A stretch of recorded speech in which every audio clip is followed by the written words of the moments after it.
Muito boa tarde, você está na 362K TV no programa Sim Tudo Comunica. É uma honra ter você em mais uma edição do nosso programa. Hoje nós temos uma convidada especialíssima, a doutora Francisca, que é advogada, especialista em saúde. Uau! É isso, doutora? Isso mesmo. Muito obrigada pelo convite, Marcos. Estou muito feliz de estar aqui com você. Eu espero que a gente possa contribuir um pouquinho mais além da saúde com comunicação. Oba, isso Não é é? bom, doutora. O direito veio antes da medicina? O direito veio antes da medicina. A saúde foi consequência. Então, como é que foi essa formação em direito? Ah, muito bem. Eu estudei contabilidade. É? Lá no final da década de 80, eu resolvi abrir o meu escritório Uhum. por conta dos filhos. Mas antes disso, eu trabalhei no hospital. O Hospital Sabará, Hospital Infantil Sabará, que era lá na Maria Antônia, ali próximo à Consolação. Aham. E lá eu brinco que, ao invés de contadora, eu virei contadora de histórias. Excelente. Por quê? Porque eu ficava conversando com os médicos, sabe? No sentido de saber qual era a dor, o que eles precisavam. E arrumei muitos amigos na saúde. Obviamente, meu escritório acabou se especializando especificamente para atender o médico e o profissional da saúde. Foi assim que tudo começou, lá há mais de 30 anos atrás. E o direito, então, foi um complemento. Daí, veja só, enquanto contabilista e contadora de história, as pessoas precisavam e me tratavam como advogada, já que eu dava atenção para eles. Mas eu não era formada. Então, eu não podia exercer aquela profissão de advogada. E muitos clientes queriam que eu fosse na audiência, sabe? Mesmo só para acompanhar. Então, eu falei, eu preciso me formar, já que estou indo para audiência, vamos lá fazer a faculdade de Direito. E então, eu formei em Direito em 2001. Eu já saí com a OAB, graças a Deus, que é um susto para as pessoas, mas eu já saí de lá advogando e foi muito interessante porque os meus professores acreditaram em mim, os meus chefes do Hospital Sabará acreditaram em mim e uma coisa foi agregando a outra. E aí, depois de advogar... Bem, daí advogando para eles, a gente sente a necessidade da pessoa. Porque tanto o advogado como o contador, que é extremamente uma área burocrática, que cuida da legalidade, da legalização, enxerga além disso. Eu brinco que nós somos cientistas de dados. Só que eu via além dos dados, eu via a pessoa. Eu já cheguei a atender profissionais da saúde na minha casa depois do horário, porque eles são plantonistas, então não tem horário fixo. E teve uma vez que um médico passou tão mal que ele teve um AVC na minha casa. E o meu filho estava lá, fisioterapeuta, fez o primeiro socorro. Por acaso eu estava com uma outra amiga médica, deu tudo certo, ele foi para o hospital, tá super bem. Só que eu pensei assim, essa classe precisa de cuidados. E aí eu resolvi cuidar de quem cuida. Foi assim que eu fui parar na Universidade Federal de Medicina para fazer uma pesquisa bem bacana com a área médica. Que bom. Vou voltar um pouquinho, mandar um abraço. Como é que chama seu filho? Arnon? Foi ele que Arnon. ajudou a salvar o médico, é? Foi. Que experiência, hein? Você tem outro filho também, não tem? Tenho. O meu filho mais velho chama Danilo e ele gosta de gourmetizar. Então, Cozinha bem? Nossa. Chefe de cozinha. Chefe de cozinha. Além de pratos maravilhosos, te deu 2 netinhas. 2 netas maravilhosas. A Júlia? A Júlia tem 2 anos. É o xodó da vovó. A mini Fran, eu digo. Tem também a Helena, né? A Helena, de 8 anos, é a primogênita, maravilhosa. E, enfim. Então vamos deixar um abraço pro Danilo, pro Arnon. para Júlia e para Helena, né? Muito bem, Deve isso estar mesmo. assistindo a vovó lá, né? Tá assistindo, certamente. Uma curiosidade, no direito, quais são os temas recorrentes para a área da medicina? O direito médico, ele é muito amplo. Uhum. Além da responsabilidade civil, ele envolve também o direito do paciente. Além do direito do paciente, tem a questão do advogado que cuida da parte hospitalar, direito hospitalar, assim como os colegas que tratam da assistência médica em si. Então, doutora, o que eu queria entender é assim, a quantidade de casos, quer dizer, o que se reclama na justiça contra um médico? Tem algumas especialidades que são mais abordadas. Uhum. De modo geral, o que eu vejo, e aí eu vou falar de uma opinião muito pessoal, Tá. Se reclama quando não há comunicação. É a comunicação que é a dor central do paciente. Comunicação mais do que o resultado? Mais do que o resultado. Às vezes tem um resultado e tem uma insatisfação também? Exatamente. E é muito difícil a comunicação na área médica, né, doutora? Eu acho que tudo depende do profissional. Eu digo que a velha guarda, e por que eu vou dividir isso? A velha guarda, ela nasceu para a assistência. Era como vocação. O médico era meio endeusado. O que o médico falava, estava tudo certo, não havia reclamação. Havia uma autoridade. Havia autoridade. E não estou condenando, aliás, meus alunos, um abraço para todos eles, a juventude. Mas o que acontece é que a falta de maturidade e aquela vontade de fazer as coisas muito rápido esquece de dar atenção para o paciente. E aí, a recomendação é sempre colocar o paciente no centro da atividade. Então, por isso, a comunicação é primordial para a assistência. O que nós temos de conquista do ponto de vista jurídico nesse meio tempo? Os médicos passaram a tomar muito mais cuidado? Certamente, certamente. Nós temos uma série de documentações que são exigidas, a começar pelo prontuário médico. O prontuário bem escrito, e normalmente ele é escrito pelos médicos, mas também pela enfermagem, então ele é multidisciplinar. Mas um prontuário bem escrito, ele salva o médico numa eventual reclamação ou discussão jurídica. Além disso, o que é muito importante, aí volta à questão da comunicação, é o termo de consentimento esclarecido e informado. Mas não é para você entregar os documentos lá na recepção, colher a assinatura que a pessoa nem sabe o que está assinando. Esse termo de consentimento, e aí vou repetir várias vezes, comunicação, precisa ser esclarecido pelo médico. Porque às vezes o paciente não sabe o que ele está assinando. E se tiver um termo de consentimento esclarecido, assinado, o médico também está salvo. Você sabe que eu sempre sou escolhido para ser o mediador entre o corpo médico e a família, de amigos, de parentes, etc e tal. Eu sou um mediador bastante justo.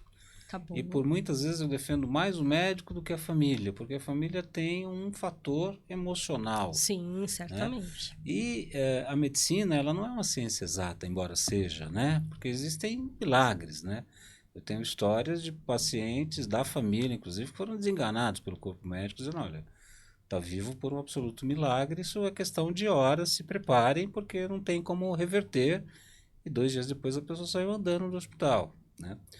E o meu trabalho é conscientizar as pessoas para, ao invés de achar que o médico fez um diagnóstico errado, passarem a acreditar no milagre, né? Porque é exatamente isso, é um milagre, né? Existe a questão do milagre e eu sou super favorável, você não é o diagnóstico não é definitivo em nenhuma área, mas mais do que isso, quando a gente faz a intermediação entre paciente e hospital, ou paciente e área médica, é importante dizer que, veja só, a questão vai morrer.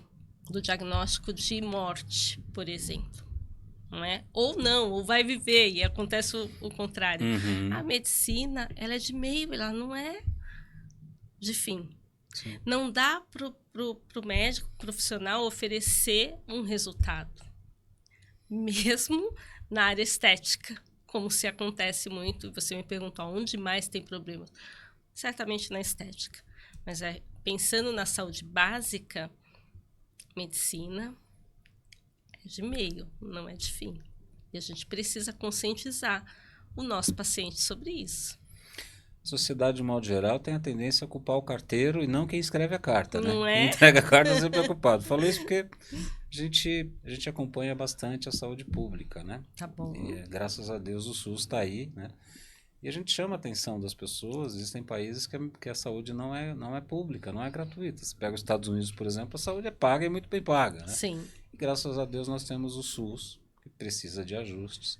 Aqui e acolá eu vejo gente saindo com uma pilha de remédio embaixo do braço, me dá uma gastura, porque eu falo, nem tanto ao mar, mas nem tanto à terra, né? Será que essa pessoa precisa mesmo sair daqui com 5 mil comprimidos, né? Uhum. Então, existe um certo desperdício, eu acho até que os processos de compra precisam ser melhor analisados, mas de modo geral funciona. E o que me chama a atenção é que o atendimento de urgência, ele é o mais impactado, né? Tanto para quem usa, que está ali passando por um problema pontual, como para o corpo médico e administrativo do hospital. do hospital. Então, se faltam 2 médicos, por exemplo, e você tem um final de semana que tem uma queda de temperatura, você tem o caos instalado no lugar, porque todo mundo tem gripe, todo mundo vai correr para o pronto-socorro ao mesmo tempo, né? Uhum. E você tem 2 médicos a menos. E quem recebe todo o impacto dessa revolta é exatamente quem está salvando o plantão. Pois é. É um médico que está atendendo 70 pessoas ao mesmo tempo. E alguns médicos têm alguns ritos para acompanhar essa demanda. Eu tive com a minha filha no pronto atendimento e ela foi com problema de sinusite e pediram raio-x. Tinham 60 pessoas no raio-x. O médico foi prescrevendo um raio-x para todo mundo e foi botando na fila do raio-x e acabou o plantão e ele foi embora. O próximo médico que atendeu, e quando eu falei para minha filha que isso era uma estratégia do médico para contingenciar aquele bando de gente, ela falou, como você é chato, não é nada disso e tal. Aí o médico que atendeu falou assim, seu caso não tem nada a ver com o raio-x, nem sei porque o meu colega pediu isso, mas vamos lá, vamos resolver isso aqui e tal. Então, assim, a medicina, são heróis, né? Tiveram um trabalho tão brilhante na pandemia e foram tão afetados e não tiveram o privilégio, entre aspas, que a gente teve de ficar recluso, né? Eles foram para a linha de frente, etc. e tal. Tem todo o nosso apoio, tem todo o nosso reconhecimento, né? São nossos heróis, né? E a gente faz essa fala aqui e acolá, porque quem administra que deve ter esse cuidado de facilitar um pouco a vida de quem está na ponta, né, doutora? É verdade, não tenha dúvida. E assim, a gente não quer eleger culpados. Sem dúvida. A gente quer que cada pessoa, do médico ao paciente, tenha autorresponsabilidade. Será que eu preciso mesmo fazer o exame XPTO? Será que eu não estou tirando a vaga de um paciente mais grave? E aí eu não dou oportunidade para aquele médico que está me atendendo de salvar a vida que precisa. Então, quando eu penso em autorresponsabilidade, eu estou pensando em mim, em você, naquele profissional que às vezes está com uma dor de cabeça e ok, ter dor de cabeça, mas que vai ao SUS pegar um atestado médico, que também não é legal, né? Acontece. Infelizmente acontece, parece que acontece. A gente não está condenando nem achando culpados aqui. Agora, doutora, voltando um pouquinho na esfera do direito, qual foi o caso que mais chamou a atenção nesses anos todos? Uau! Do mundo ou no meu escritório? Do seu escritório na defesa específica do corpo médico. Muito legal. Olha, eu vou te contar que aconteceu o meu primeiro caso. Opa! Primeiro caso, ele foi bem emblemático. Porque eu sempre trabalhei como contadora de histórias, Uhum. e de repente um cliente médico não disse: você vai ser minha advogada, né? Tô aqui com processo de erro médico e eu não confio em outra pessoa, eu quero você. Eu falei: mas eu não sou advogada do direito. Eu vou te indicar, né, o melhor advogado. Não, eu quero que você faça. E foi por isso que eu fui fazer especialização em direito médico. Tanto que eu nem atuo 100% o tempo inteiro nesta área. Eu atendo exclusivamente quem me procura. Uhum. Eu não tenho porta aberta. E aí, eu não vou citar os nomes, tá bom? Por conta do sigilo. Mas eu vou contar o caso. Tá bom. A paciente foi no hospital reclamando de dor no tornozelo.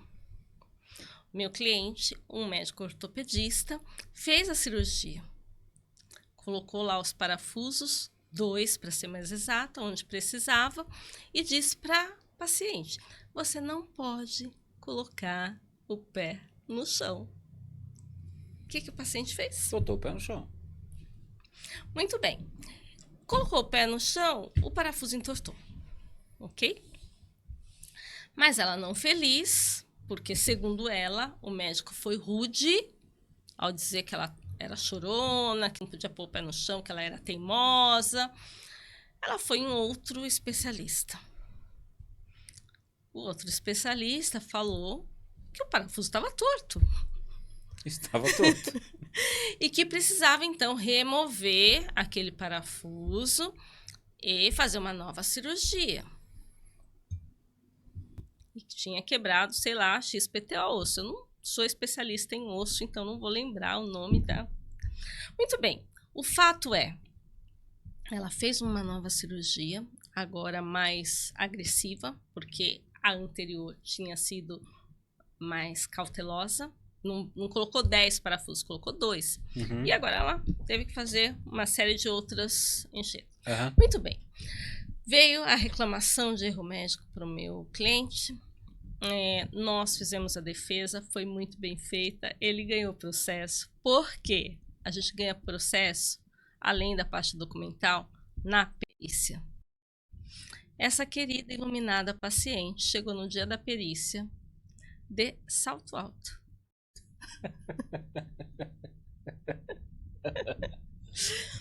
E aí, assim, não tinha passado 6 meses, enfim, tinha uma série de observações que ela de fato não cumpria. E por acaso, o perito, que é muito importante em qualquer processo, não, para os meus colegas advogados, não atuem sem perícia.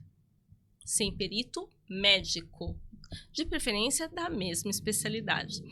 E o colega perito perguntou se ela estava indo na academia. Ela disse sim. Então, todas as reclamações dela acabaram caindo por terra. Não havia necessidade de uma nova cirurgia. Nós ganhamos o processo. Ela pagou honorários. Eu fiquei bem feliz porque foi o primeiro. E, de novo, o que falta é comunicação. Comunicação de ambos os lados, não é? Que pode ser entendido como bom senso. Bom senso. Como ética. Faz todo sentido. Já começou com o pé direito, né, doutora Francisca? Eu fico feliz, Eu brinco com os meus clientes que, assim, a gente é contra a judicialização, tá certo? Eu entendo que também na justiça existem casos sérios que deveriam ser cuidados e não casos que não... uma conversa já resolveria. Então, a minha recomendação é sempre fazer o preventivo bem feito.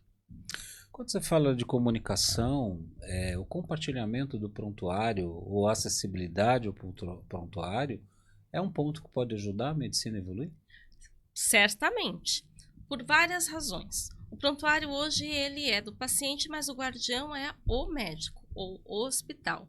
Aquele paciente ele não tem acesso fácil. Aliás, cada vez que vai pedir um prontuário, o hospital ou o médico já acha que o cidadão quer processar, porque virou essa cultura. Mas não, às vezes é apenas para ter conhecimento. E quando você fala em compartilhamento de informação, eu também compartilho responsabilidade. Muito bom. Não é? Então hoje é muito restrito, né? Quer dizer, o meu convênio, toda vez que eu passo por um médico, esse médico tem acesso à minha movimentação dentro do convênio. E muitas vezes dentro daquela clínica. Dentro Se você daquela clínica. for em outra clínica, mesmo sendo do mesmo convênio, você não tem o prontuário compartilhado. Com esse avanço tecnológico, logo, logo isso vai estar num aplicativo, não vai não? Certamente. Eu espero que muito em breve. Já existe essa possibilidade? Existe. Tem alguns apps, alguns aplicativos prometendo um prontuário autorreferido, que parta da responsabilidade do paciente, que ele tem a saúde na palma da mão. Não vou falar o nome ainda, porque não foi lançado. Mas provavelmente em 2026 teremos surpresas por aí. Então, em 2026, teremos um aplicativo que vai adensar todo o prontuário das pessoas. Você vai ter uma senha para decidir quem vê seu prontuário ou não, né? Porque Certamente. isso eu decido com quem eu quero compartilhar e qual informação eu quero compartilhar. LGPD total. A segurança tem que ser 100% em você. Então, 2026 vai ter esse aplicativo. Vai ter. Eu aposto que você está junto dele. Você ajudou a construir essa história. Eu tô ajudando. É o sonho de 2 médicos que vai virar realidade. Eu acredito realmente que nós possamos contribuir com o entorno, com o país, em fazer uma medicina mais segura, centrada realmente no paciente. Então eu posso dizer para a audiência do Sim Tudo Comunica que em 2026 vai ter um aplicativo grátis. Que vai ter todo o meu histórico. Sim. Que notícia boa. Isso antes do carnaval ou depois do carnaval? Antes do carnaval. O Brasil só começa depois do carnaval. Mas a gente continua trabalhando full time. Nota 10. O que mais toda essa tecnologia vai nos ajudar? E antes de saber o que essa tecnologia vai nos ajudar, queria te fazer uma pergunta antes, que é assim, a telemedicina tende a aumentar o número de processos? Depende. Como boa advogada, a palavra é sempre depende. Por que depende? A telemedicina ela foi reconhecida e homologada há pouco tempo pelo Conselho e Federação de Medicina. É um caminho sem volta. É um caminho sem volta. Isso é legal para lugares muito longínquos que não chega o profissional lá e que pode salvar vidas através dessa telemedicina. Já acontece, inclusive, cirurgias remotas. Agora, o que é importante? A pessoalidade. Precisa ter alguém junto, ter um profissional junto. Então aí, isso é uma opinião muito particular. De repente, há discordâncias, então tá tudo certo, a gente está aqui construindo opiniões. A telemedicina não tem volta, mas ela precisa pensar na questão da humanização. E segundo, precisa ter um profissional próximo ao paciente para ajudar aquele médico especialista, de repente, que não tem a fazer a cirurgia. Mas eu quero fazer uma consulta porque eu tenho uma alergia. Ele já é teu médico? Ou ele já é teu paciente? Você conhece o histórico dele? De repente eu vou passar uma aspirina, o cara tem alergia. Vou te contar um caos, pessoal. Conta. Que já é público, então eu posso contar. Em 2016, o meu marido teve um acidente. Moto? Não, ele caiu na chuva. Caiu, bateu a cabeça, sangrou bastante. Não quis ir ao médico. Cortou aqui, eu mesma dei os pontinhos nele. E ok, fomos pro hospital, fez o exame, falou que não tinha nada. Voltou para casa. 30 dias depois, esse homem perdeu a movimentação do lado esquerdo. Completamente. Justo do lado esquerdo? Que não sou médica, dei o que para ele? Achei que ele estava tendo um AVC. Então, gente, não faça isso em casa. Nunca faça isso. Aliás, eu nunca mais vou fazer. Eu dei AS para ele, porque eu ouvi dizer que o cara que está tendo AVC, você dá AS para ele chegar no hospital, em ordem. Só que não. Eu quase matei o meu marido. Foi muito sério. Porque ele sangrou mais. Ele estava sangrando. 30 dias sangrando. Então a movimentação foi por conta de um episódio da queda, que disse que não tinha nada. E a gente só descobriu quando o carro morreu. E aí eu falei, o cara é 220. Por que o carro tá com defeito? Não tá. E ele saiu meio... Como é o nome dele, doutora? Gino Muraca. O seu Gino Muraca, por acaso, é corintiano? Não, ele é palmeirense. Italianinho. Um abraço pro Gino e saudações corintianas. Com todo respeito. Mas deu tudo certo, graças a Deus. Deu tudo certo, ele não ficou com nenhuma sequela. Mas por que eu quis te contar isso? Quando a gente ou não é profissional da saúde, ou principalmente não conhece o paciente, a gente pode errar não sabendo. Porque às vezes você pergunta, você tem alergia? Veja, você tem alergia a iodo? Não sei, até onde eu sei não tem. Você entendeu? E aí você está à distância, você consegue ver a reação? Então, é preciso cautela. Sempre. Vou te contar um caso emblemático, que eu sempre conto isso, sobre medicina. Meu filho Pedro hoje está com 24 anos. Mas em 2010, ele tinha 12. Se eu não errei nas contas, né? Eu sou de comunicação. Algo em torno de 12, mas acho que era até menos. Tá tudo bem. Tava na escola com aquele chinelo. Crocs? Não, é Crocs, né? Foi para Crocs para a escola, começou a correr para lá, correr para cá e deslizou e caiu. Caiu ardendo de dor. Chamaram um pronto atendimento. O SAMU leva para o hospital público mais perto. Uhum. Ele teve um primeiro atendimento, eu estava viajando, estava cobrindo campanha eleitoral, estava em outra cidade, tá, me ligaram, qual é a situação? A situação é que ele está assim, tá, vamos pedir uma transferência para o convênio. E foi transferido para o São Luís. A médica do SUS bateu o olho no moleque e disse assim, esse cara está com uma lesão no baço. E eu não tinha essa informação. E aí ele foi para o São Luís, fizeram uma bateria de exames no moleque, e tentaram fazer ele andar no corredor porque acharam que ele estava com manha. E o moleque ardendo de dor. E aí eu retornei a São Paulo. Quando percebi que ele não estava se recuperando dentro de São Luís, eu falei, esse negócio é grave, é melhor voltar. E voltei. Quando eu voltei, aí a comunicação é muito importante, né? Eu tentei me abastecer de todas as informações que tinham, desde o acidente até...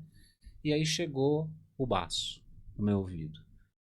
E aí eu me dirigi ao responsável clínico do hospital e disse assim, doutor, olha, eu gostaria de dialogar com o senhor. Qual exame que o senhor olha aí no plano não foi feito para diagnosticar uma possível lesão no baço? Ele falou, Marcos, esse menino não tem problema no baço nenhum, ele está ótimo. Eu falei, doutor, olha, não entendo nada de medicina, não conheço esse moleque desde que ele nasceu. Esse moleque nasceu chorando, mas é um corintiano de 4 costados. Ele gosta mais de brincar do que qualquer outra coisa. Ele não quer sair do hospital. Ele não quer sair da cama, porque ele está com dor. Não entendo nada de medicina. Mas qual é o exame que precisa ser feito para diagnosticar uma possível lesão no baço, onde quer que seja? Ele falou, Marcos, tem uma ressonância com contraste, que é muito agressivo, etc e tal. Eu disse assim, onde é que eu assino para o senhor fazer? E ele olhou para mim e falou, cara, você é o cara mais tranquilo, você tem certeza que você não é médico? Eu falei, eu sou jornalista. E brincando, foram buscar o Pedro brincando. Foi fazer o exame de contraste, voltou brincando, o médico brincando comigo. Falou, tô fazendo porque você me encheu o saco. E aí, 20 minutos depois, esse médico chega no quarto, desesperado, em cirurgia pânico. Imediatamente. Seu filho corre... Ele falou na frente do moleque, assim, seu filho corre risco de vida, você tinha razão, se você não fizesse isso, seu filho ia morrer. Ele precisa ir para UTI agora. Ele tá com uma lesão no baço da mais alta, se romper ele morre. E o Pedro olhou para mim, eu tenho uma boa relação com os meus filhos, de muita franqueza, ele olhou para mim e falou assim, bicho, e agora? Eu falei, agora você tá no melhor hospital da cidade, você tá com os melhores médicos da cidade, eu só vou te pedir uma coisa, faz tudo que esses caras pedirem. Porque eles entendem mais do que nós dois juntos.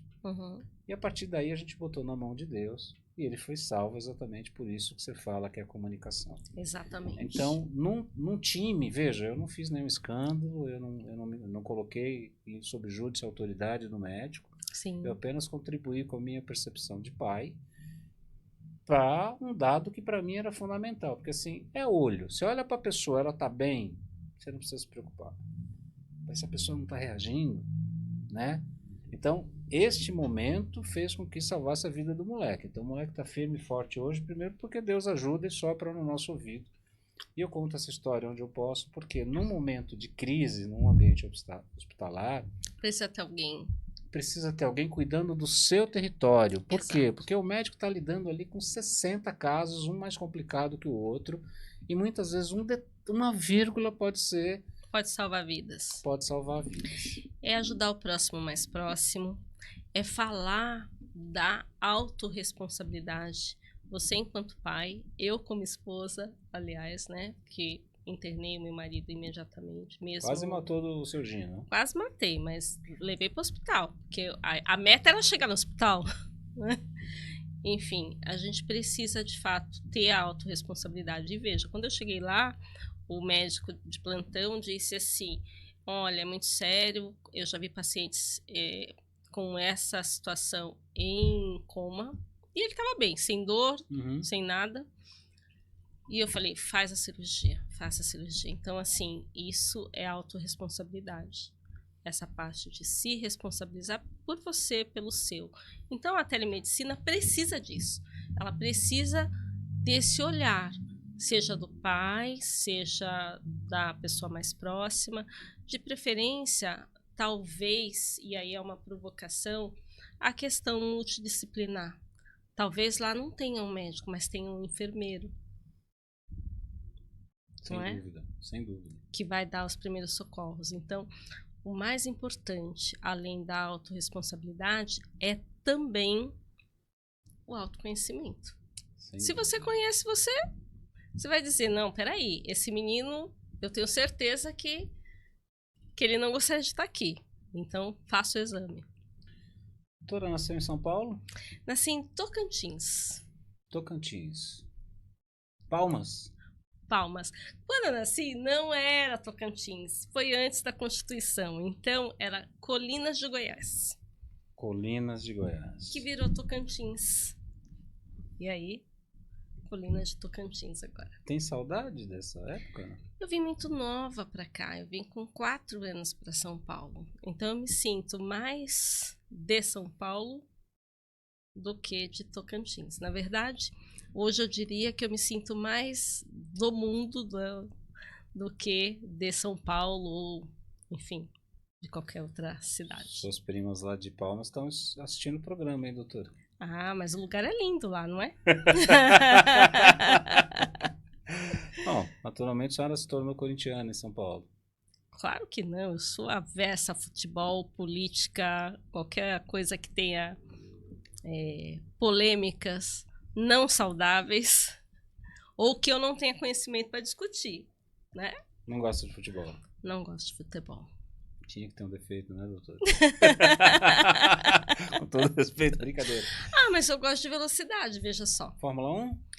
Fórmula 1 ou rally de regularidade. Quem é o maior piloto da Fórmula 1, na sua opinião? Senna. Senna? Será sempre. Ayrton Senna da Silva? Do Brasil. Ayrton Senna do Brasil.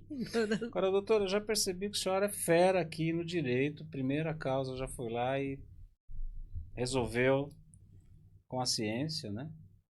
Pegou o laudo e vencemos. Agora, ciências da saúde. Qual é o papel de um profissional que estuda ciências da saúde? Eu não vou falar o papel do profissional que estuda ciências da saúde, porque é muito amplo. Ah, é? Opa! Vamos falar especificamente da minha pesquisa. Oba! Hoje, nós estamos... É uma pesquisa, um estudo randomizado, que não é cego, não há cegamento. Por quê? Porque os médicos se conhecem entre si, então não dá para fazer cegamento. Nós estamos analisando o bem-estar e a felicidade nos profissionais com indícios de burnout. Bem-estar e a felicidade. Pois é o tema que está escrito lá no meu, que foi aprovado pelo CEP. Eu sou pesquisadora da Unifesp. E o que a senhora tem a me dizer sobre o bem-estar e a felicidade? Ele é subjetivo. O que é felicidade para você pode não ser para mim e vice-versa. Eu entendo bem-estar como um estado de contentamento. Nós estamos felizes aqui. Muito. Não é? Então, pode ser que daqui a um tempinho essa felicidade nem seja tão intensa, vai ter que pegar um trânsito, alguma coisa. Só que se você se basear nos momentos felizes, você consegue passar, inclusive, pelo caos. Tô filosofando. Que boa ideia.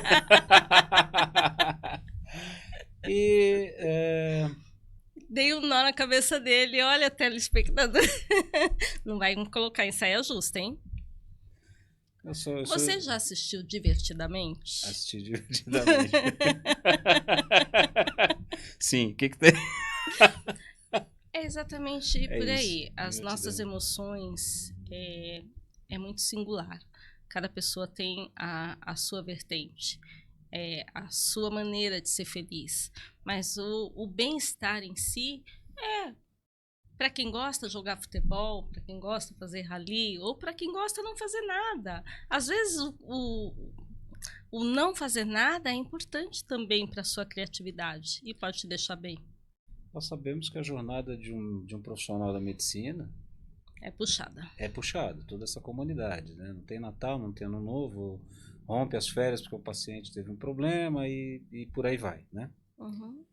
Eu nunca tinha parado para pensar nisso, ainda tem os processos, pacientes que não se sente atendido ali ainda te causam um problema no judiciário que não é fácil, por mais que você não tenha problema, você vai ter todo um despendimento de tempo, dinheiro, energia, etc. e tal. É possível falar de bem-estar e felicidade para uma categoria que trabalha em 2, 3, 4, 5 hospitais, que tem jornadas, que dorme ali? Mas a ideia é essa. Você sabe que pequenas ações já muda um plantão? Por exemplo, nós temos lá, principalmente na residência, os meninos que acabam dormindo, meninos e meninas, que acabam dormindo no hospital e fica full time em um atendimento. Então, a gente faz a proposta de por que agora você vai lá atender o paciente e eu vou fazer um chá para você. É possível isso? Opa, é possível e é questão cultural. Então vem a questão da cultura organizacional. A gente tem mudado muita coisa neste atendimento e já mudou a vida dos residentes sensivelmente. Antigamente, o residente era muito massacrado, não mais hoje. Pelo menos neste departamento, tá certo? E a ideia é humanizar ainda mais essa relação. Tem uma outra história de felicidade muito peculiar de uma juíza do interior, que ela é da vara de família. Também não vou citar nomes nenhum mas o que ela faz quando ela vai receber um casal? Ela deixa lá na recepção uma água com açúcar. Um suquinho, um chazinho com açúcar. Quando esse casal entra na sala dela, já está tudo bem, porque eles acabaram tendo um período de harmonização. Pode parecer bobagem, mas um doce, um chocolate às vezes salva vidas também, sabia? E ela testou isso. Olha só, a gente tem algumas, dentro do nosso corpo existe uma farmácia, que são os nossos neurônios, que gera para você o prazer ou a dor. Então, alguns exercícios neurais vai te trazer confiança, como a ocitocina, que é um hormônio que está dentro de você, ou a dopamina, ou mesmo o cortisol, quando você está com muita raiva. Não é? A gente brinca que tem o quarteto da felicidade, não vou lembrar cada nome de cada hormônio agora. Sim. Mas o fato é que enquanto a gente se permitir, porque você precisa se permitir, fazer uma pausa, a tomar o chá que a colega trouxe, ou o colega, ou parar para fazer aquela pipoca no meio do plantão. É possível isso. São pequenos ajustes que vai levar a uma cultura organizacional para salvar essas pessoas. A gente está falando de pessoas. E, para isso, está chegando aí, em 2026, a NR1, que fala do risco psicossocial, que fala do burnout. Então, não é só a área da saúde. Qualquer tipo de profissional, onde a gente precisa pensar no risco psicossocial. Então, é possível, sim. Adorei a parte do chá e da pipoca. Tem que colocar em prática, tá bom? Mas eu cheguei aqui e já fui recebida com chazinho, você sabia? Ah, Mariana. E aposto que era de camomila. Uhum. Ah, Mariana. Essa querida Mariana sempre faz esse chazinho gostoso pra gente. Que bom, então né? nós já estamos aí no caminho, é isso? Já estamos no caminho. Bom, e a ideia é colocar em prática esse estudo com ações concretas. Com ações concretas para melhorar o seu cotidiano. E como é que você vai difundir todo esse estudo e trazer essa cultura para os centros médicos? Então, o primeiro passo é fazer o estudo. Então, nós estamos na época de colher esse estudo. Vai ter um grupo que não vai ter pipoca nem chazinho, e vai ter um outro grupo que vai ser tratado com essa diferente cultura organizacional. Eles vão preencher os mesmos formulários, são testes já validados em outras universidades, e passando 6 meses a gente vai retomar. A ciência, a gente vai saber se deu certo ou se deu errado, e está tudo bem, se é positivo ou negativo esse estudo. Em sendo positivo, e eu acredito muito que será, daí a gente pode replicar para os outros hospitais, clínicas, enfim, para onde precisar. Então eu posso afirmar que essa sensação de bem-estar está nas coisas simples, nos pequenos atos. Gratidão, um banho quente, um abraço, um elogio. Eu já senti um prazer incrível com uma balinha. Então. Sabe uma balinha? Aquela de bananinha? É, aquela que você lembra que tá no bolso, eles falam, era isso, então era isso. Aí você abre aquela bala ali, só tem uma. Aí você abre discreta. Não pode dar pra ninguém. Aí você, cara, isso é vida e tal. Claro que depois eu ia voltar a tomar um copinho d'água, né? Que é importante, ele vai se alimentando, né? Que é importante. Bom, a água é essencial. Queria saber de ti o seguinte, onde toda essa tecnologia, essas inteligências artificiais têm contribuído para distanciar as pessoas, de modo geral, do bem-estar e da felicidade? O excesso de telas, não é? O excesso de telas é... E não tem jeito, tá? A gente fala, não leva o celular para a cama, mas quem não? Quem nunca? Pecado confessado é pecado perdoado, né? Nem sempre, hein, doutora? Essa da S aí tá no meu... Vou falar com o seu Gino para entender isso melhor. Pois é, mas o simples ato de não levar o celular para a cama já ajuda um pouco a diminuir essa questão da tela, que nos causa uma certa ansiedade. Por que isso? Hoje a grama do vizinho é mais verdinha, né? E aparece uma série de coisas na internet que não é a realidade. Mas para algumas pessoas que estão do outro lado, imagina que sim. Isso causa sofrimento, depressão. E nós estamos com uma geração adoecida. Adoecida por conta do alto excesso de tecnologia. Lembra quando a gente pulava de corda na rua? Andava de carrinho de rolemã? Isso não acontece mais hoje. E precisa voltar às origens. Olha, doutora, esse é um tema que eu acompanho bastante de perto, né? Essa questão das telas, de tecnologia e tal. E eu tomo muito cuidado, porque normalmente, sem perceber, todos nós fazemos uma analogia do ponto de vista de, é uma escolha, né? E se a gente acompanhar o processo evolutivo dessa comunicação E a pandemia ela está no centro, no epicentro disso, porque na pandemia nós fomos ainda mais estimulados a interagir com a tela, a entender melhor a tela. E a tela na pandemia nos deu uma sensação de compartilhamento, de presença, etc. e tal. E não há nenhum esforço, não há nenhuma liderança no planeta que consiga contingenciar através de diagnósticos e fazer alertas positivos e objetivos para a sociedade. Mas, por outro lado, o que me deixa absolutamente tranquilo é que a sociedade tem um senso de autodepuração. Então, eu já vejo em muitas rodas de conversa a convicção de que as telas precisam ser repensadas. Isso é quase que unânime. Se nós vamos fazer isso no dia seguinte ou não, é outra história e eu acho até que não. Mas eu já tenho visto o movimento de pessoas, de grupos, consumindo menos. Eu já ouço pessoas mandando mensagens dizendo assim, olha, eu não vou dialogar no WhatsApp no final de semana. Eu não vou responder o WhatsApp no final de semana. Que antigamente era menos caótico, porque você fechava o escritório sexta-feira, 18 horas, você ia para a praia no sábado, você voltava no domingo naquele trânsito danado, e na segunda-feira, tudo queimadinho, você ia lá ver seus e-mails e aí se atualizar para tomar as providências.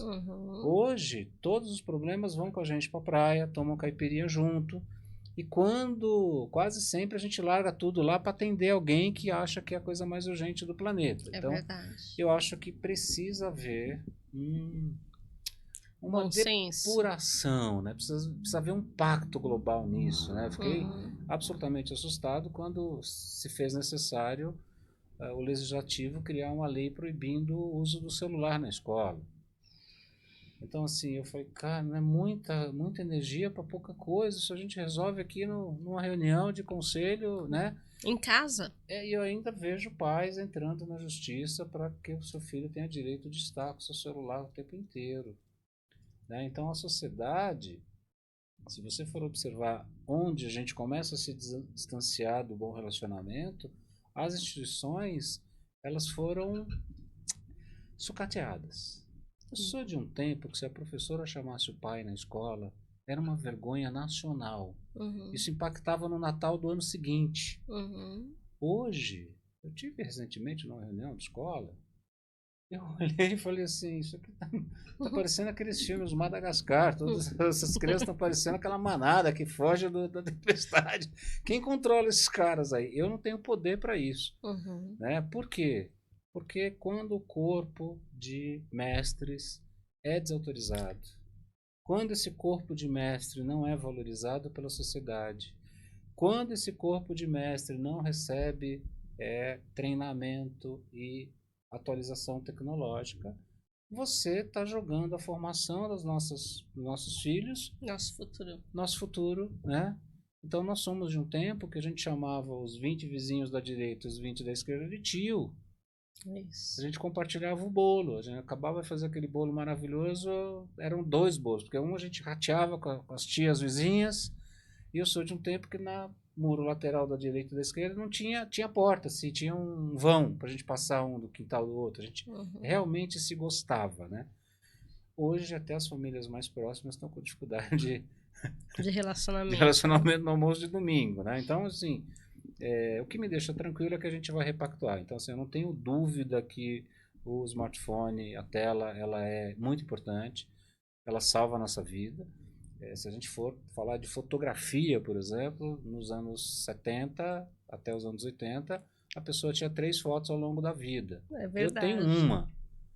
Não, e a máquina que você tinha que levar com aquele rolinho com 12 e às vezes queimava só e nunca mais você teria aquela foto daquele... E tá tudo bem, exatamente. Né? E fotografar era um sonho que você guardava suas reservas ali de meses e você ia lá no fotógrafo da região e fazia um retrato, que era um retrato. Filmar era uma coisa de outro planeta, né? Hoje você tem um smartphone que é o seu banco, ele controla o seu batimento cardíaco, ele controla a sua agenda, ou seja, ele é uma multifunção. Agora, cabe ao humano determinar o quanto isso importa. Você viu que eu coloquei o meu telefone no modo avião? Eu vi.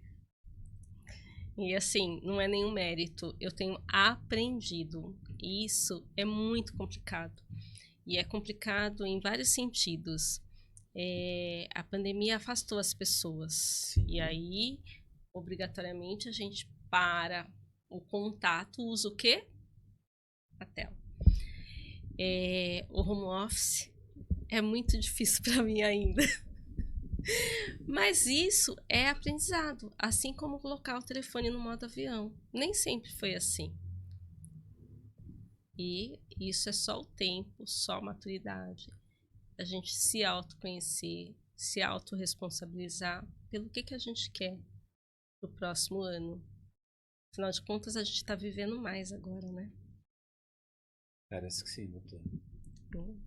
Mas depois que eu recebi um convidado, o seu Hélio plantou 42 mil mudas no Ticoatira. Que delícia! É um senhor que criou o maior parque linear. Aliás, não é o maior do mundo, mas é o quarto maior do mundo. São 4 quilômetros de arborização na Zona Leste, ali Eu perto da conheço a Penha. Ticoatira. Conhece Ticoatira? Foi o único homem que fez aquilo, né?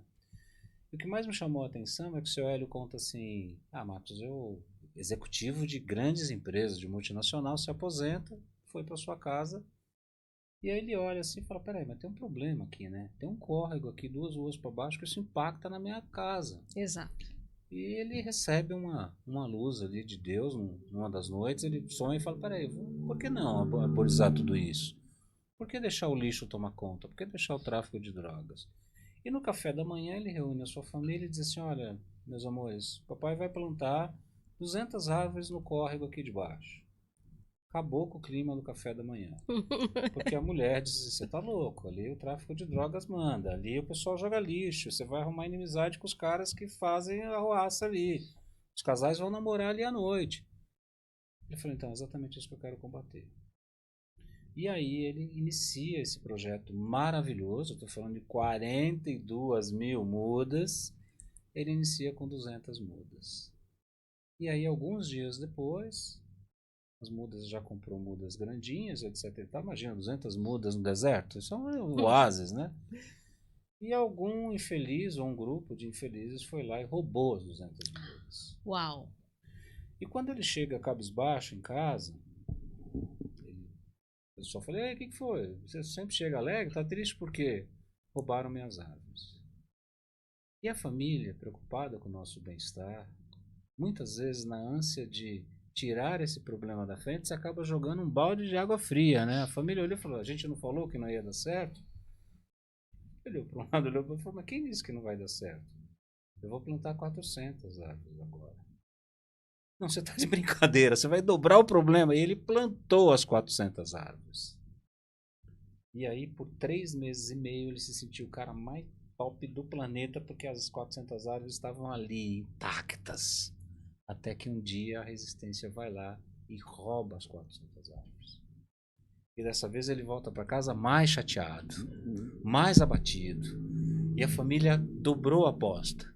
Dessa vez você vai acabar com essa loucura de querer transformar Não, a agora nossa... eu vou colocar 800. Quase, doutor.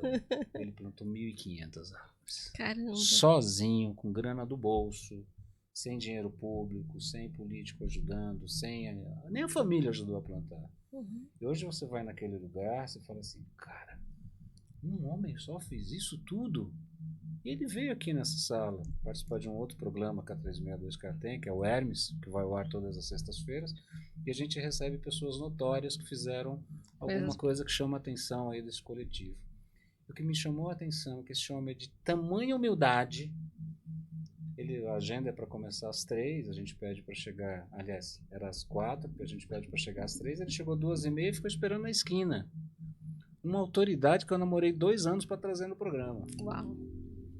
E quando ele senta, ele começa a falar do poder das plantas.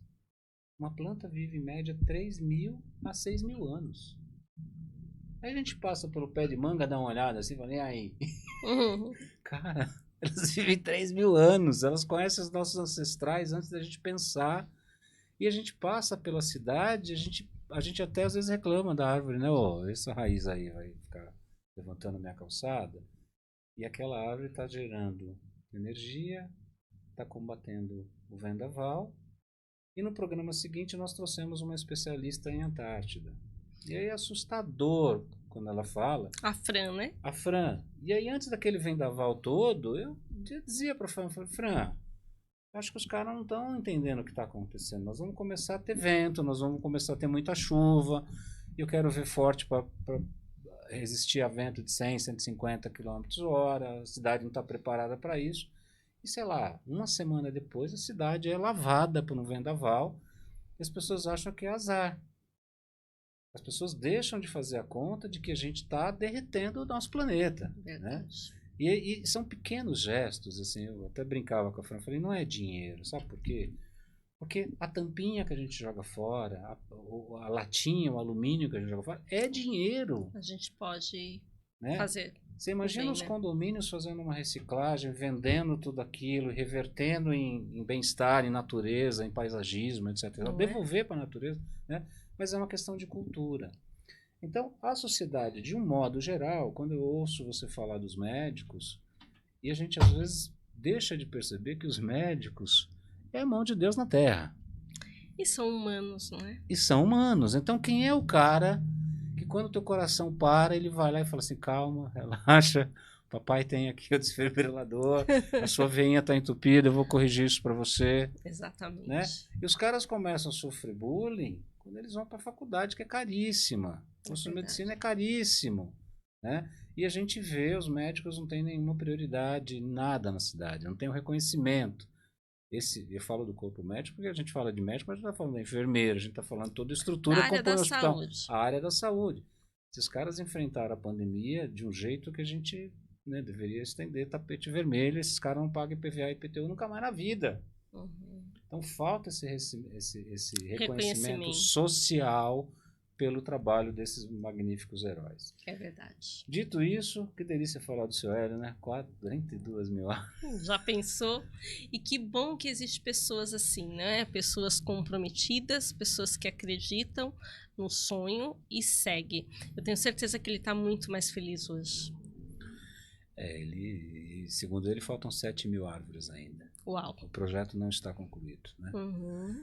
E veja, o parque não tem o nome dele. Porque nessa sociedade doida, existe uma lei que pessoas vivas não podem dar nome para obras. Quer dizer, que momento que esse cara vai inaugurar a placa lá com o nome dele? Quando ele morrer?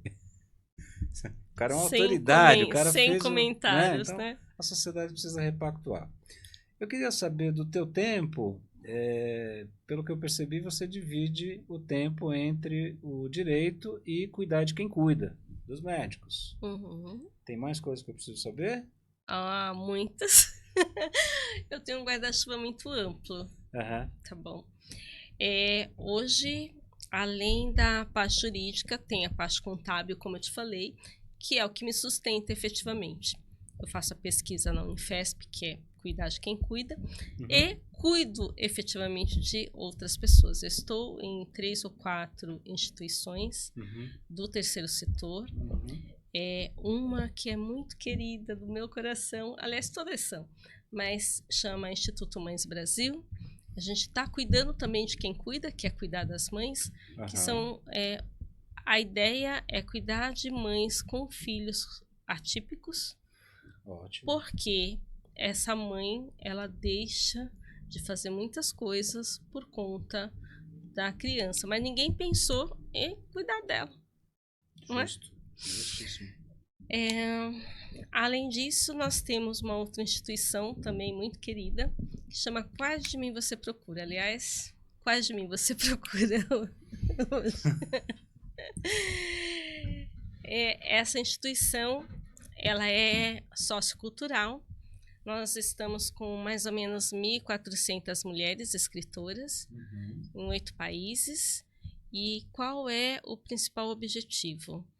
Educar através do empreendedorismo e até também ensinar a ler e escrever, quem não sabe, mulheres em estado de vulnerabilidade, que vai desde a questão da violência doméstica, que a gente ainda, neste século, ainda vive esse tipo de situação, até a questão da liberdade econômica, porque afinal de contas, a primeira liberdade é a financeira, não é? Que mais? Tem uma outra instituição que chama UNACAM, é União e Apoio a Mulheres com Câncer de Mama. A gente tem trabalhado no sentido de viabilizar os diagnósticos com mais rapidez. Participou de várias políticas públicas, inclusive a lei dos 60 dias foi indicação e ajuda da UNACAM. A UNACAM hoje está com 22 anos. E foi uma mulher que idealizou, porque ela foi no hospital cuidar, morreu de câncer, já morreu. Mas ela não entendia por que não tinha voluntários para cuidar de quem cuida. De novo, o cuidar de quem cuida. Então, tudo acaba, o guarda-chuva é amplo, mas acaba uma coisa ligando na outra, o que é bem especial. E aí a gente vai falar agora de outros países, se for o caso. Quais de mim você procura? Adorei isso, porque é sensacional. Fiquei sem resposta, você me encurralou várias vezes durante o programa, parabéns. Sensacional, adorei isso.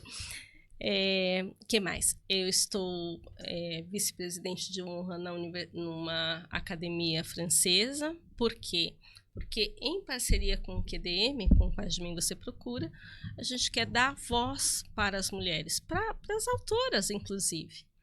Não é só para a mulher em estado de vulnerabilidade, porque o processo de escrita, ele salva quem escreve, porque você tira aquela dor que estava lá guardadinha, escreve, além de ajudar outra pessoa, você está se curando.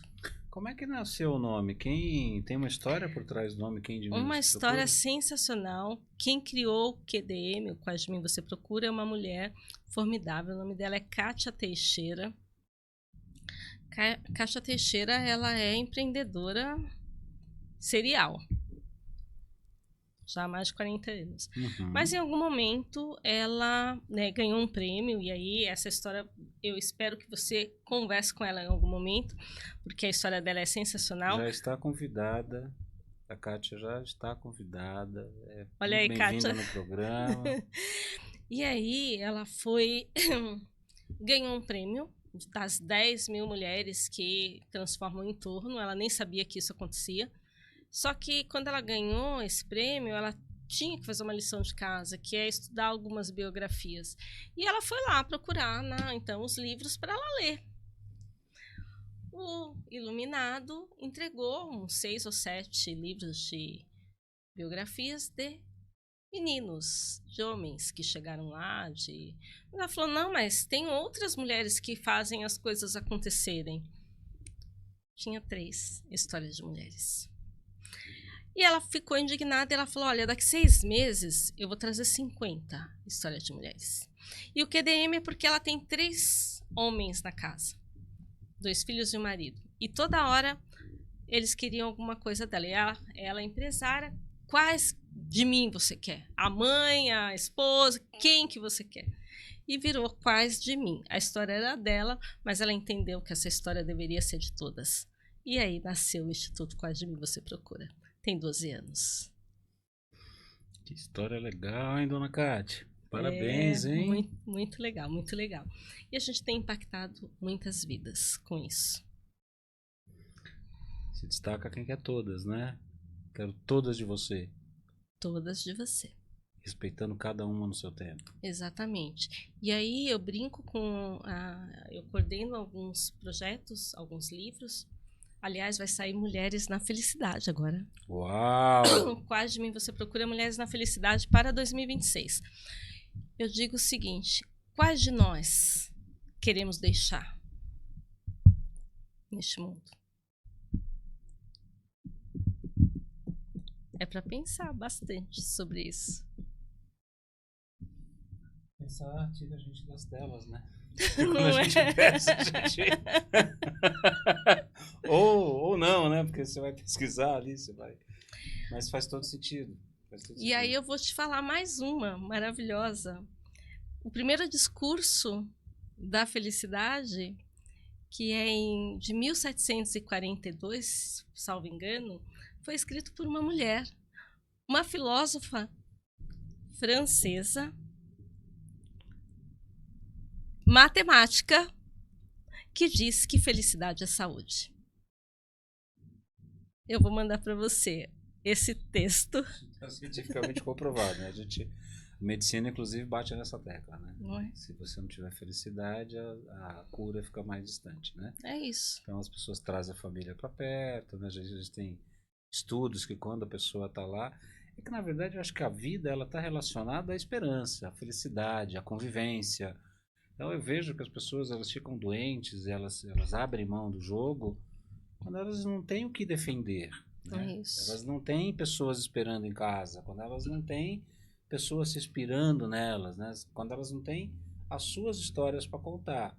Então, esse talvez seja o sentido da vida, você ter um ponto de equilíbrio, né? E na minha opinião, Uhum. outra revolução que a sociedade precisa provocar para ontem, não faz sentido você vive 80 anos, um terço da sua vida você passa dormindo, a humanidade dorme bastante, né? E o outro terço e meio você passa trabalhando, preocupado com performance profissional, etc e tal.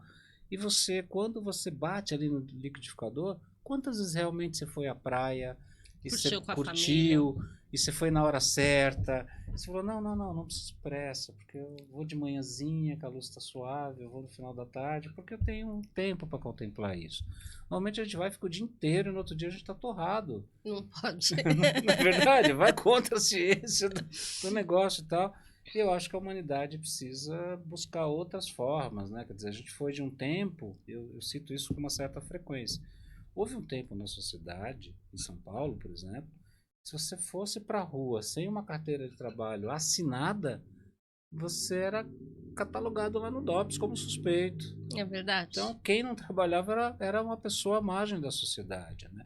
E eu acho que esse trabalho, ela pode estar em várias frentes, né? Uhum. Hoje já existe uma pluralidade. Você tem pessoas que trabalham remoto, pessoas que trabalham com o terceiro setor, né? Com as ONGs, etc e tal. Mas antigamente a nossa linha de produção era basicamente comercial, fábricas, né? Verdade. E a gente tem histórias de... Eu tenho uma amiga sindicalista que ela entra para o sindicalismo porque havia uma restrição da linha de produção e ao banheiro. Exatamente. Nossa, é muito maluco, né? E aí, tudo isso tem a ver com tecnologia. Porque em algum momento a gente quis revolucionar. E aí veio a Revolução Industrial, 1, 2, enfim.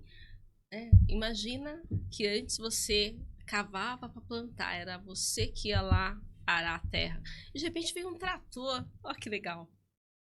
Tirou o emprego de muita gente, talvez. Então, essa evolução tecnológica, ela vem acontecendo já do passado para cá. É só questão de saber aonde você quer estar. E aí eu vou te falar da Terra Prometida. Diz a lenda, ou diz a Bíblia, que você ficou 40 anos no deserto até chegar na Terra Prometida. E quando chegou na Terra Prometida, só 2 homens disseram que ela era boa. Porque os outros só viram problemas. Nossa, tem um monte de gigantes lá, vai matar a gente. Mas teve 2 iluminados que disse: a Terra é boa. Mesmo com os valentes, mesmo com os gigantes, eu dou conta. Então, o deserto é para te preparar. E a Terra Prometida não vai ser fácil. Você vai ter que derrubar gigantes diariamente. Mas é lá que eu, pelo menos, quero estar. Você assistiu Forrest Gump? Não. Eu vou te contar, você vai acabar vendo esse filme. É um filme incrível. Uhum. Em determinado momento, o ator principal, ele era uma propaganda da Nike. Ele ganha um tênis da Nike, aquele tênis branco com o Czinho da Nike, e ele passa a percorrer os Estados Unidos correndo. Tá. Ele começa sozinho. Só que ele passa na cidade, alguém vê ele correndo e fala, o cara tá correndo, vamos correr junto. E mais pessoas vão entrando naquela marcha e vira uma multidão. E ele fica alguns meses ou anos correndo, barbudo, eles vão mudando e tal, ele só vive correndo e tal. Aí um belo dia ele tá na batida dele, ele começa a desacelerar, ele para, Ele põe a mão na cintura e a câmera é assim, ele no primeiro plano, e a galera também para, também põe a mão na cintura, um olha pro outro. Aí ele pensa bem e fala, por que eu tô correndo? Não sei, vou parar de correr. Aí as pessoas ficam atrás e, pô, e aí? Você não vai mais correr? O que nós vamos fazer da vida? Volta!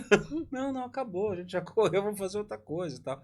Eu vejo um pouco isso, né? Então, uma cena marcante para mim são os cortadores de cana. Durante muito tempo na sociedade você via aqueles homens e mulheres, trabalhadores, aquele trabalho insalubre. Uhum. Aí os caras inventaram uma máquina que ela faz que um único operador entra lá com ar condicionado via GPS.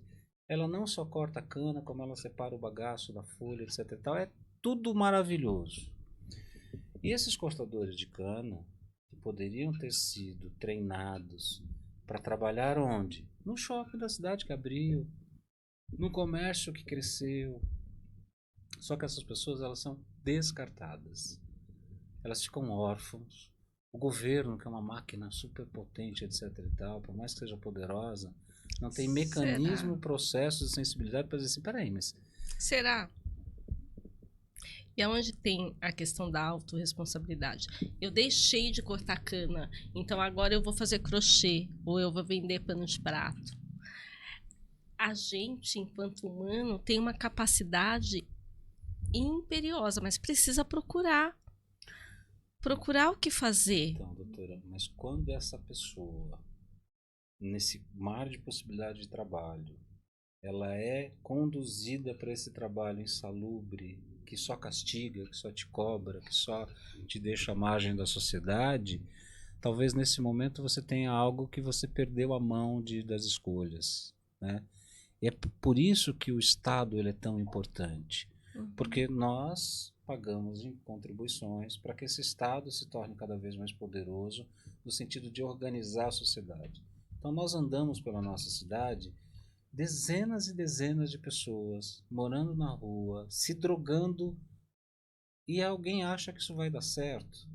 Mas existe uma secretaria de assistência e eu não vejo essa secretaria de assistência atuando em momento nenhum. Abriu mão. Como a sociedade abriu mão, por exemplo, você conversa com qualquer policial da cidade, você fala assim, ó, roubaram meu celular. Ele vai pra você e fala, sério? Puta, vários essa semana aqui.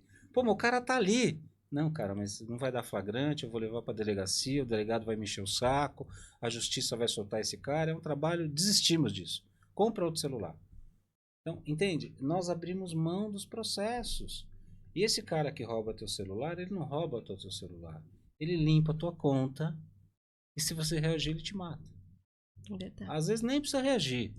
Então, assim, a gente está deixando as coisas crescendo em nossa volta e a gente está achando que vai ficar tudo bem.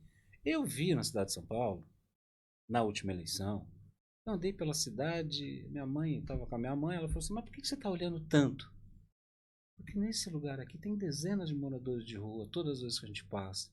E hoje não tem um morador de rua, não tem mais a sujeira, tá super limpinho e botaram até umas plantas. Se isso é possível nesse momento, por que isso não é possível sempre? Sempre.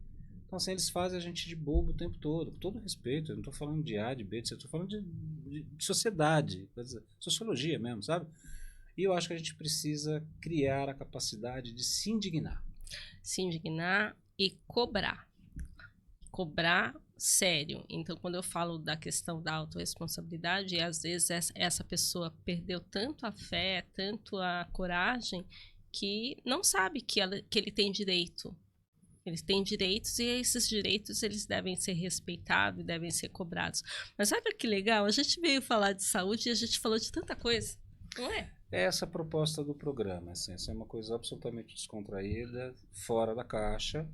Nossos ouvintes são nossos amigos, Que legal. né? São as pessoas que assistem o programa semanalmente, que mandam mensagem depois do programa, que fazem uma crítica absolutamente construtiva e a 362K ela nasce com esse propósito.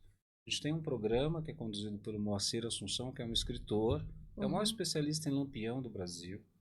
Que legal. Tem 20 livros publicados, Guerra do Paraguai, a Revolução de 32, etc. E, tal. E ele tem um programa aqui na casa, na 362K, que ele recebe escritores. Que bacana.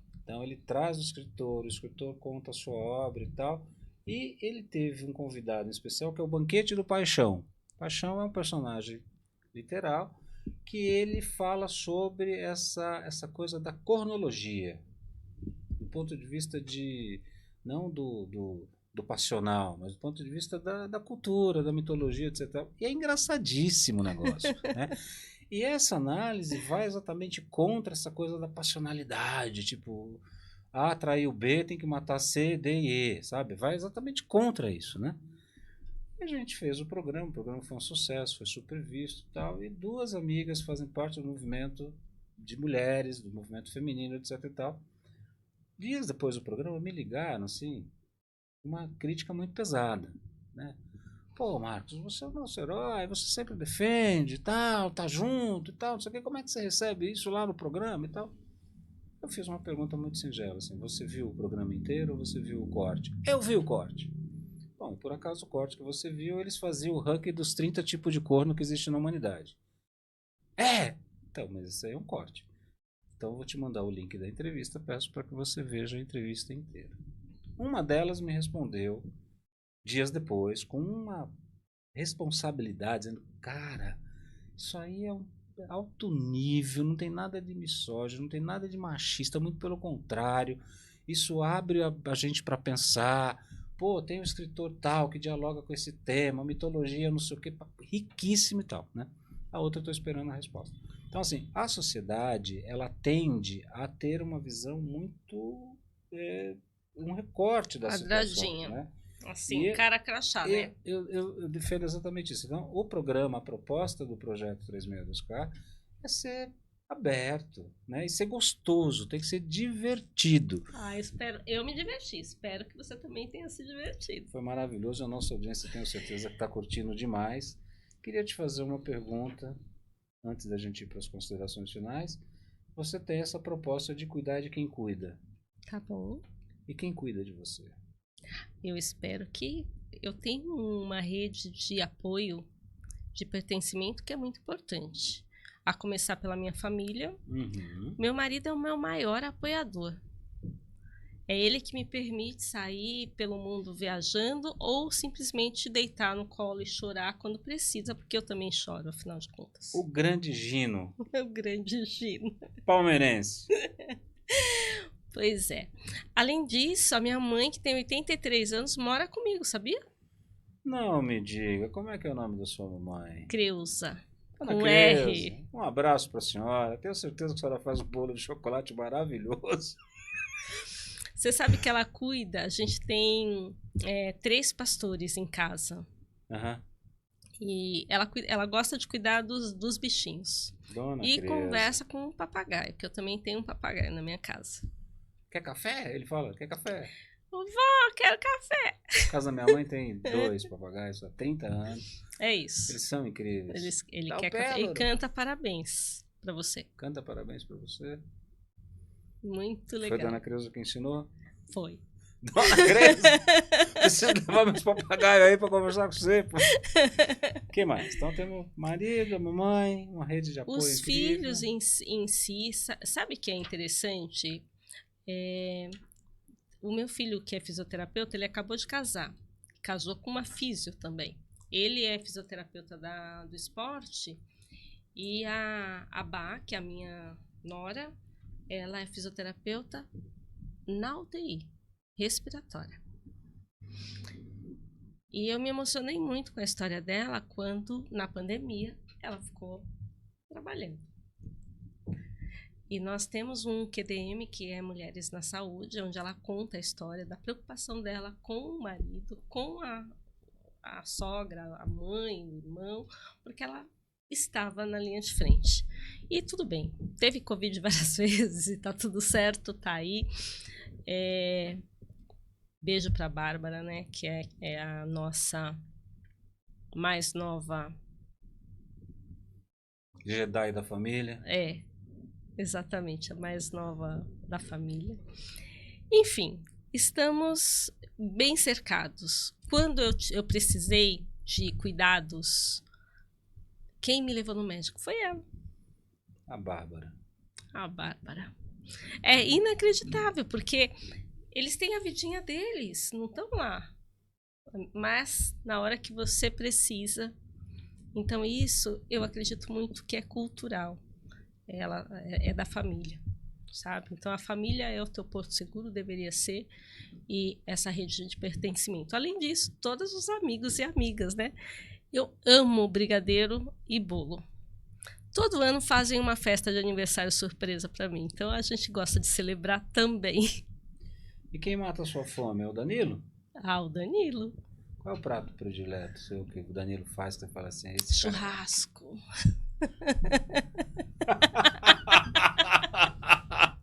Desculpa. Não, ele faz vários. Ele faz um risoto maravilhoso com salmão. Ele tem Danilo. os grupos, os pratos gourmetizados. Mas a gente é de reunir a família e fazer um belo de um churrasco, que é isso que une as pessoas ao redor da mesa. Muito bom, doutora. Olha, fiquei muito feliz com todas as histórias que você contou. Quais de mim você procura não sai da minha cabeça. Queremos receber a nossa querida Kátia aqui para uma conversa, né? Tá ótimo. E a casa é sua e eu queria te convidar para mandar aí uma mensagem para esse povo querido que nos assiste aí, que prestigia, que segue o nosso canal, que é muito importante seguir o canal da 362K no YouTube. Segue o canal aí, pessoal. Aí. Não só o canal, segue a mim também, né? Então conta onde eles vão te seguir. No Instagram? Pode ser no Instagram, Framuraca Oficial. Oficial. Tem que ser oficial, não é? Framuraca Oficial. Brincadeiras à parte, o que eu costumo dizer, de uma forma geral, para as pessoas, é que todos somos estrelas e a gente consegue brilhar em qualquer posição. E isso começa na recepção do consultório. Aquela recepcionista que te atende, ela é uma estrela. E a gente consegue dar poder para essa estrela. E juntos, o que acontece? A gente forma uma constelação. E quando a gente forma essa constelação, a gente ilumina muito mais longe. Então, você aí também é uma estrela. Gostei da história da constelação, hein? Você gostou também? Nossa técnica adorando. Arrasou, doutora. Obrigada pelo convite. Fico à disposição. E assim, é sempre um prazer falar de bater papo. Isso também é felicidade. Comunicação. Queria deixar um abraço para a família 362K, você que prestigia o Sim Tudo Comunica, deixar um grande abraço e na semana que vem, sempre às quartas-feiras, às 17 horas, nós estamos firmes aqui com mais um convidado ou uma convidada especialíssima, como você sabe. Nossa grade de programação, nós temos às sextas-feiras o Hermes, que traz as pessoas notórias. Vamos trazer a Kátia no Hermes, não vamos? Vamos. Pode ser. A Kátia no Hermes na sexta-feira, o Tudo Comunica é na quarta-feira. Nós temos a Minemosine, livros e livrarias com Moacir Assunção, trazendo nossos autores, falando de literatura. Vamos dar espaço para a literatura. Literatura é nossa, não é verdade? Esqueci alguém na nossa programação? Sempre esqueço um, né? E depois eles brigam com a gente, né? Fala aí, Rodrigo! Também é quinta-feira, às 17 horas. Como é bom ter uma técnica que ajuda, viu? Você viu? 17 horas, fala aí, Rodrigo. Empreendedor cultural, sempre traz um convidado contando as histórias da quebrada, da periferia. Gente como a gente que luta e que tem história para contar. Nós agradecemos de coração o seu prestígio, sua amizade e os likes que você deixa lá no YouTube pra gente. E não deixa de seguir o Instagram da nossa querida doutora. Framuraca Oficial. Não tem underline, nada? É tudo nada. Sem tudo nada, junto, para não complicar. Para não complicar. Então, tá aí, tá na mão. Gente, um grande abraço para vocês. Até semana que vem. Fiquem com Deus. Beijo.